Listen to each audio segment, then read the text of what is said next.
Good morning. My name is Peter John Parisis. I am a Doctorate of Ministry student at Wesley Biblical Seminary, specializing in cancer care ministry. Today, I'm trying to help out the people in the Detroit area and their suburbs who are suffering from cancer to try to make a difference. I'm asking for your help because I need 50 participants to listen to the seminar, fill out the pre and post questionnaire, and provide comments on how to improve it. The goal is to provide a seminar like this online so that other churches can use it to help their people become aware of the needs of people with cancer. So, here is the steps that I need you to do. Number one, I need you to stop the video, go down to the very first link below the video here, and complete the short initial questionnaire. Once you've attained that, I need you to come back here and watch the video. The last thing I need you to do after the video is go down below to the second link and fill out this short questionnaire. There is a section for comments, so if you have any ideas for how to improve this video for the last video, I would greatly appreciate that you would put them in. And then, of course, save and send those documents in. This is to help save lives, is what this is aimed to do, and help people to feel more comfortable with those that they're dealing with that have cancer.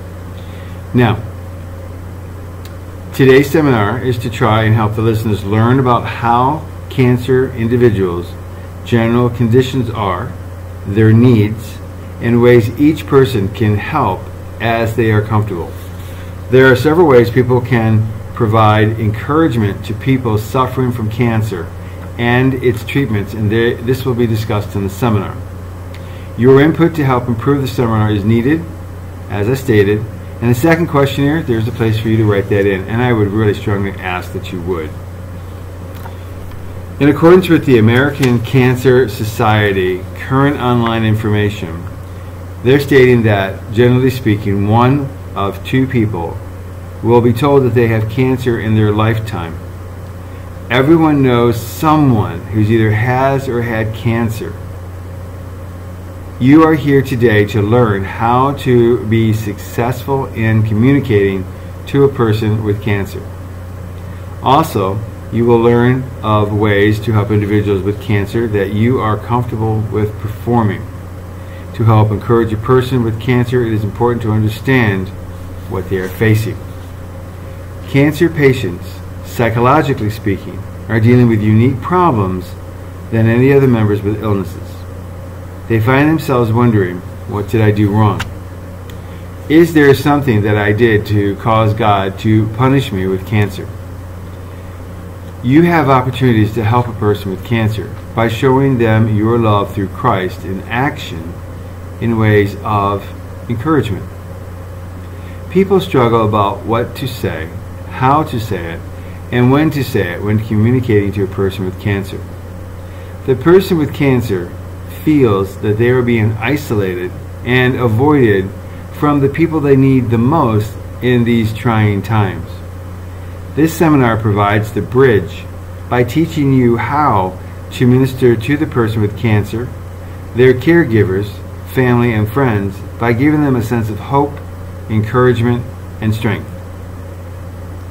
With this training, your church can provide help to the people in the congregation suffering with cancer, their caregivers, and anyone in the community needing help. Cancer care ministries within the church can offer opportunities for individuals to help in one of several ways. You can send encouraging cards and notes to a person who is facing the uncertainty of cancer in an important part of a cancer care ministry. It's very important. Encouraging cards are very important. There are other ways which will be discussed here in the seminar. It is recommended to send one person from the church to discover how the church can help meet the needs of the person that has cancer. It is important to call and schedule an appointment for the coordinator to meet up with the person with cancer. Do not get upset if the appointment gets canceled or rescheduled. The person with cancer could be facing a bad day physically or mentally, and just need some time before meeting up with the coordinator.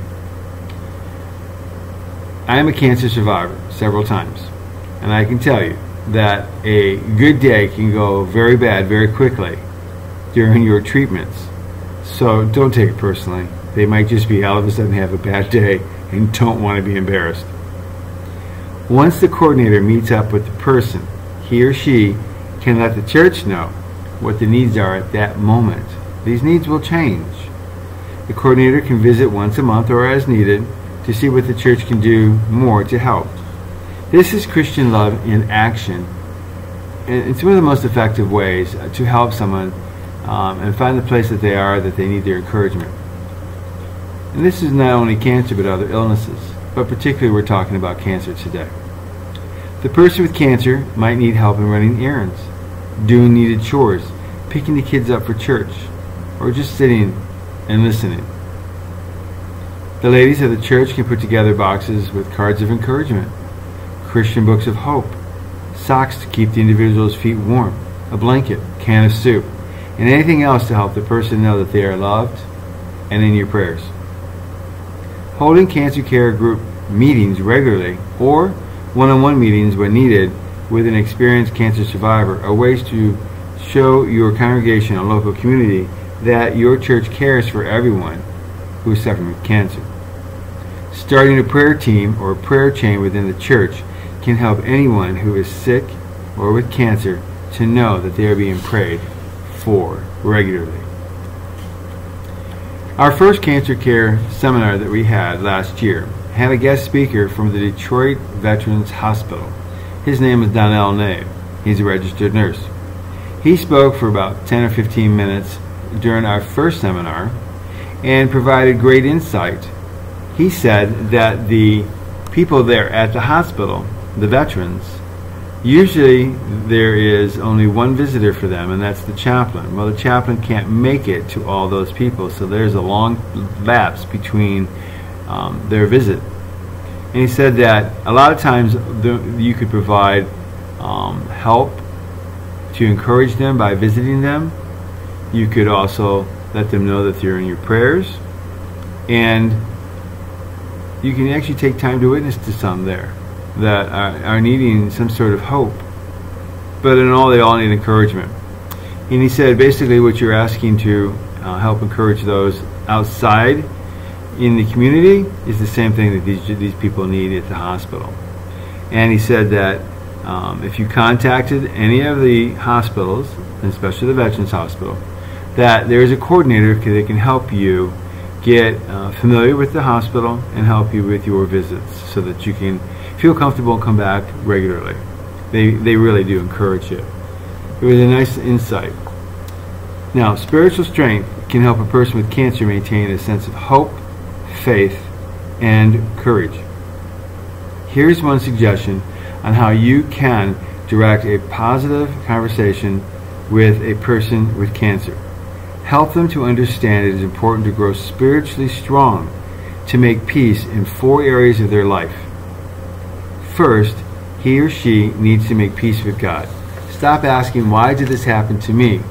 Which can get them frustrated. Help them to move forward and make peace with God and share all your daily challenges and feelings with Him in prayer. Ask to lead in prayer with them after having a moment of sharing, and take all their challenges to God in a childlike prayer asking for help. The second way to bring spiritual strength is for the person with cancer to make peace in their heart with others who have done them wrong. Help them to realize that they can attain freedom by forgiving others. Let them know that this can sometimes be a process that takes some time to accomplish, and let them have time to reflect on this idea. If you want, you can go on YouTube and show them the video about the freedom of forgiveness that Corrie ten Boom talks about. And she knows this because she had 4 of her family members betrayed and killed by a gentleman that she learned to forgive. So you can show them the video from Corrie ten Boom, that's B-O-O-M, on YouTube, and it'll help. It really helps. It helped me a lot to get through mine. When a person has had cancer and seems to be coping with the treatment, Then the third engagement for spiritual strength is making peace with themselves. Remind the person that the path for spiritual strength has challenges, and forgiving themselves for their faults quickly is important for keeping peace in their heart. Give them encouragement and show how you found ways to forgive yourself. Fourth, encourage the person with cancer to write down a spiritual plan to help them remember ways to face these new challenges with peace. Some of their spiritual care plan can include daily devotions of spiritual readings and prayer. They can also listen to the scriptures on audio. It's available on YouTube also. Meditate on God's promises, writing their experiences in a journal, and listening to uplifting music. These 4 areas were initially identified by Our Journey of Hope, a cancer care ministry in Atlanta, Georgia, and used by thousands throughout the country to help individuals cope with cancer. Did you know that the individuals facing cancer has needs from the first moment of discovery and usually up to 9 months after treatment is finished? One of the main problems is feeling tired all the time. After treatments, the heart needs to build up endurance, and this can be a struggle when left alone to face the day-by-day needs. The church can continue sending a person to their home to identify any needs for others in the church to come and help out during their recovery. This continued care helps to encourage and give love out to both the individual recovering, their family, and their friends. Remember, this is a trying time, and a handwritten note with a personal note from you, telling them that you're praying for them, can be the best medicine that they receive.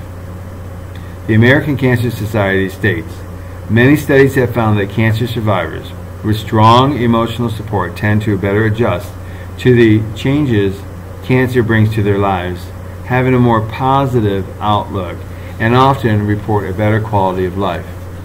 Research has shown that people with cancer need support from their friends. You can make a big difference in the life of someone with cancer. Each church congregation has 4% who are currently living with cancer, and 1% will be diagnosed each year. The surrounding community of each church has an average of 2 to 3 people with cancer each year, and 2 to 6 caregivers for these individuals with cancer each year. Thus, each church has at least 9 to 20 people facing cancer per year around the congregation. The Detroit Free Press newspaper article from March 2017 discussed their findings about cancer from a very intense research, and the poorest survival rate was in Detroit. This was posted on March 11, 2017 in the Detroit Free Press. The study comes 5 years after the Detroit Area Agency on Aging Landmark study, Dying Before Their Times, which found that Detroit residents die sooner than their fellow Michigan residents from the same diseases, and that the city's new elderly are as young as 50. Resident ages 50 to 59 in Detroit and 8 smaller surrounding communities had the same health problems as residents 60 to 74 in other parts of the state, and died at a rate of 131% higher than their peers statewide.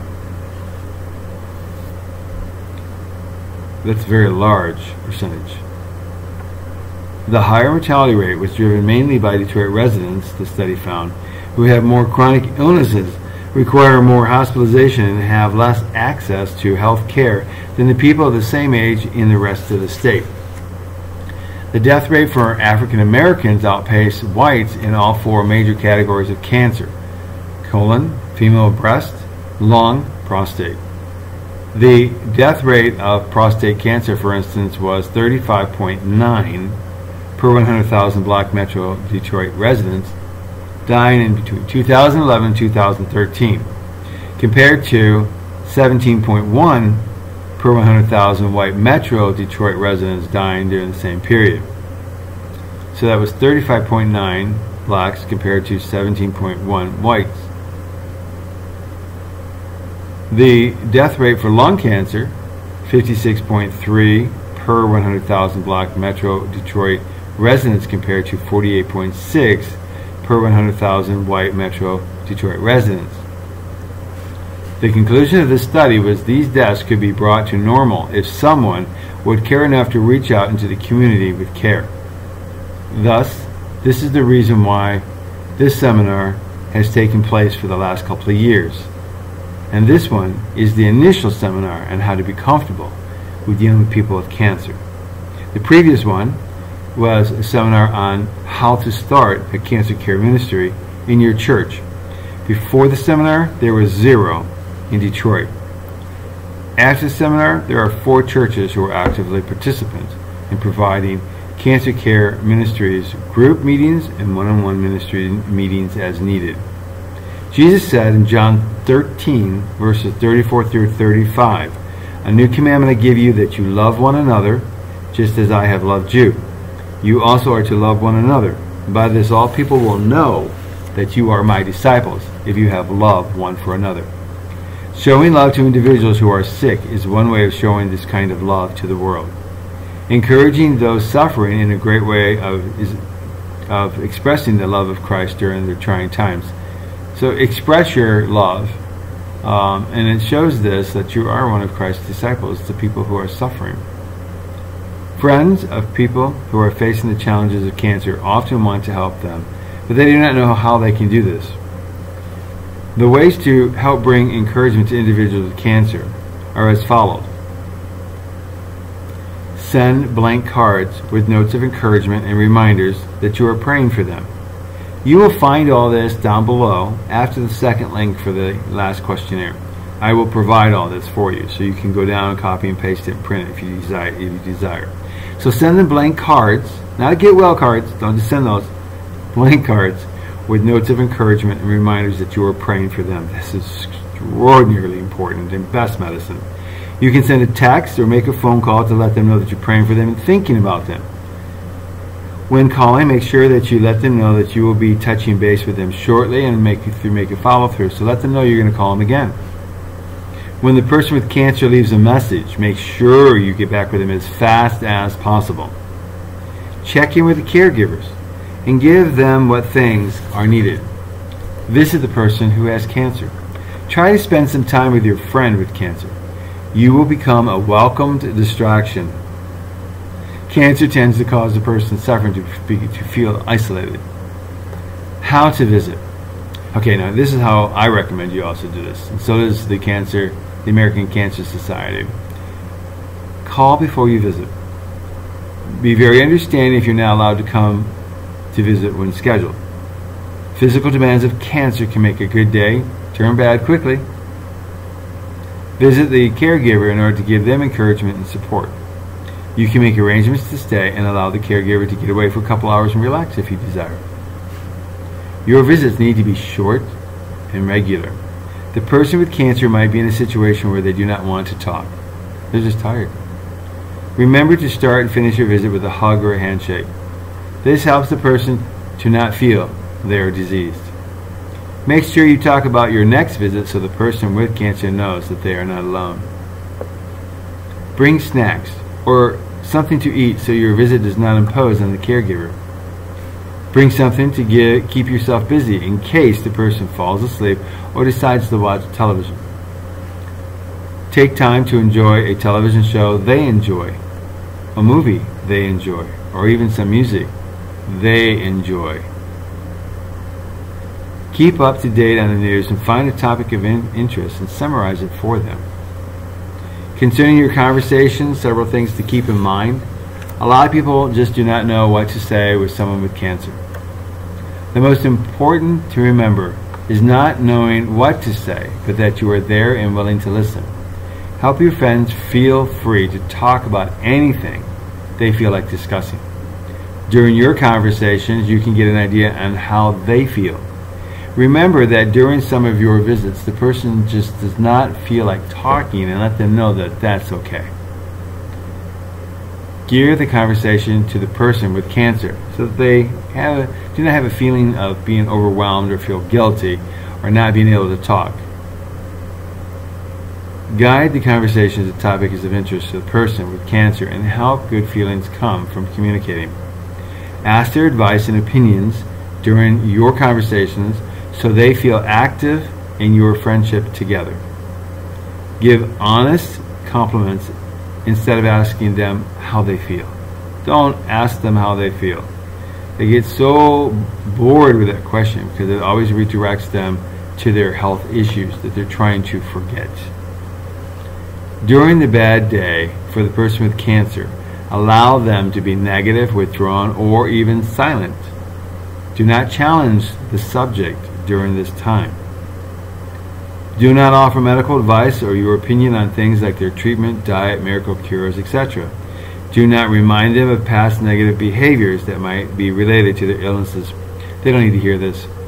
Let the doctors do this now.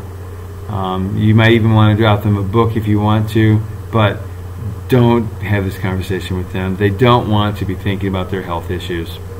I know you might feel strongly about some miracle cure or whatever, but this is not the time. Errands and helping. Offer to help clean the house, do their laundry, cut their lawn, odd jobs around the house, go grocery shopping, pet set, care for their plants, take the kids to church, pick up prescriptions, whatever is needed and you feel comfortable with performing. Now, I have gathered that list of errands and helping from people who have survived cancer and who have reminded me of the things that we were so tired that we couldn't get done. So take a look at the list below and you'll be able to remind yourself of some things that you might be able to help to do, and it will be much appreciated. One popular way of helping for a church congregation is to get together with the church family and put together a box for anyone who has been newly identified with cancer and have one person deliver it. While the one person is there, they can ask if there's anything that they need. Bring back to the church the needs and allow persons to volunteer to fill the needs. That's one way to do it. Another church that I asked about how they deal with this is they told me that they have a just ask policy. The individuals there have such a close relational interaction that they just ask people that they know who have cancer, what do you need? If they say that they don't need anything, understand that this might be a bad week and no big deal. Ask them a week or two later. Let the Holy Spirit lead you into asking what they need and provide the help. That's what one church that I spoke with, that's how they take care of their people with cancer. And it works, he told me. Another church collects a private list of cancer survivors and their types of cancers or cancer that they face in order to provide a one-on-one phone call or meetings with a person seeking help. This information, of course, is kept confidential. As an example, we had two ladies who were facing stage 4 breast cancer here in Grosse Pointe Farms and wanted to talk with the ladies about their challenge. We had a couple of ice storms, so the cancer group meeting was not able to be met. But a one-on-one meeting on the phone is something that would be much appreciated with another lady who survived breast cancer for these two ladies. That wasn't an option that we did not know about at the time, but we do now. So you can provide group meetings in the church. You can provide one-on-one meetings even on the phone. It's still much appreciated. You can arrange a visit and spend time with your friend with cancer and observe things that you can offer to help. Their situations will change with their treatment, and even after several months, due to physical exhaustions, they'll need your help. As their friend, you're tailoring your help is what is needed, and enjoy. It is the best way to assist. So enjoy what you're doing. What to avoid when helping a cancer patient or their caregivers. Do not ask them how they are feeling or doing. This is the number one question, like I said, and it causes the person with cancer to always focus on their health. But most of the time they are leaving their house to stop thinking about it. It's hard, I know. Do not discuss any knowledge of someone who had cancer and died. No. Do not just call and stop in, but call. Don't just stop in. Call and schedule a visit. Stopping in, it might be a bad day for them. It might not, but give them some respect. They're going to need it. Call and schedule. Now, remind the people that this here is a seminar for helping others survive. Further training is available, and if you want further training on your second questionnaire, write it down and let me know, and I will get you in contact with others that can help you, including myself, with further training on cancer care ministries and how you can help. Now, the list that I have for you that I have read is actually this long. It's not that long. And I will have this below this seminar, and you can go ahead and copy and paste it, print it out. That way you can remind yourself of things that you can do. This is not hard. I would definitely recommend that when you're going out to help, pray first. Ask God to help you. You'll be able to do this. Just remember, these are people that need encouragement. And we're here right now to help you feel comfortable into talking and interacting with people who do have cancer, instead of shying away from them and isolating them.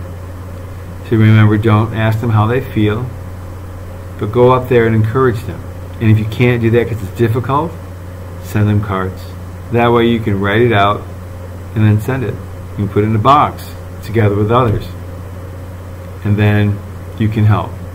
Because trust me, a card of encouragement, I still have mine. I still have it. I got one, and I still have it. And I won't throw it away. And I remember those who helped me with the other errands that I needed done. Because it was hard to even go walk up a flight of stairs. I made it halfway and had to rest. And my treatments, when they were done, I was still sick 2 months after I was supposed to be better. So mine didn't last 9 months. Mine actually lasted 2.5 months, but my heart was so weak that I had to take up cardio to build up my heart. So let's make a difference and help out, especially now, to give me input on how to make this better, so that I can put together all the 50 people who have provided input for me when we're done and produce the best seminar video possible to put online to help those feel comfortable with other people who have cancer and make a difference. Let's be disciples of Christ in action and in love and encouragement. Thank you. Remember, please go down below and fill out the second link for the post questionnaire. It's very short. There is a space for you to put in comments if you desire. And then please save and send that. Thank you very much. God bless you, and thank you for helping.